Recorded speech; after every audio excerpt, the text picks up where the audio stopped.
hello students তোমালোকৰ কাৰণে আজি লৈ আহিছো 100% কমন অসমৰ ভূগোল এটো চেপ্টাৰৰ পৰা যিসকল 2025 চনত মেট্ৰিক পৰীক্ষা দিবা তোমালোকৰ যদি এতিয়াও কিছুমান কমন আছে যদি পঢ়া নাই তোমালোকে চাই লোৱা এফালে আহা তোমালোকৰ একেবাৰে লাষ্টত আহা ইয়াতে মই কমকে দিছো তোমালোকে একেবাৰে লাষ্টত চাবা ইয়াতে 35 কোশ্চেন আছে 35টা কোশ্চেন আছে ইয়াৰ পৰা তোমালোকৰ আহিব মাত্ৰ দুটা কোশ্চেন দিব তাৰে ভিতৰত এটাহে লিখিব দিব হেইকাৰণে তোমালোকৰ ইমান পঢ়া সম্ভৱ নহয় কাৰণে মই 100% কমন দিছো ইয়াৰ পৰা যদি তোমালোকে পঢ়া চাই যোৱা ইয়াৰ পৰা তোমালোকৰ আহিবই গ্যাৰান্টি আছে তোমালোকে বিশ্বাস কৰিব পাৰা এবাৰ পৰা এটো পঢ়িবা তোমালোকে ইয়াতে 32 নম্বৰটো চাবা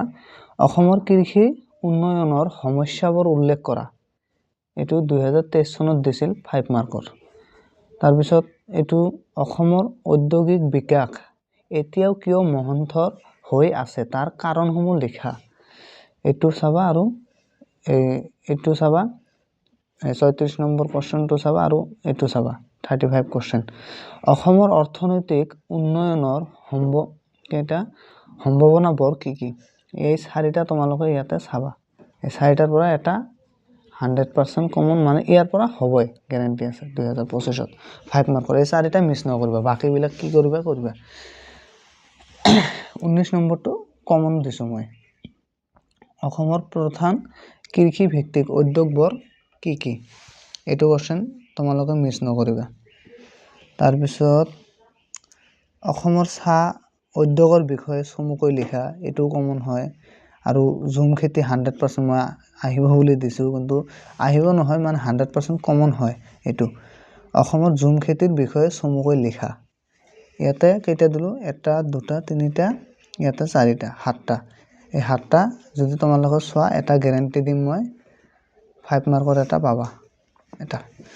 আৰু এইবিলাক তোমালোকে ইয়াৰ উপৰিও তোমালোকে চাই যাবা এই সাতটা যদি পৰা এটা পাবা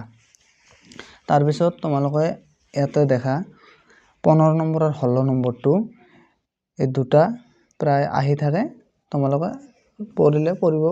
পঢ়িবা তাৰ পিছত এটো 8 নম্বৰ কোশ্চেনটো চাবা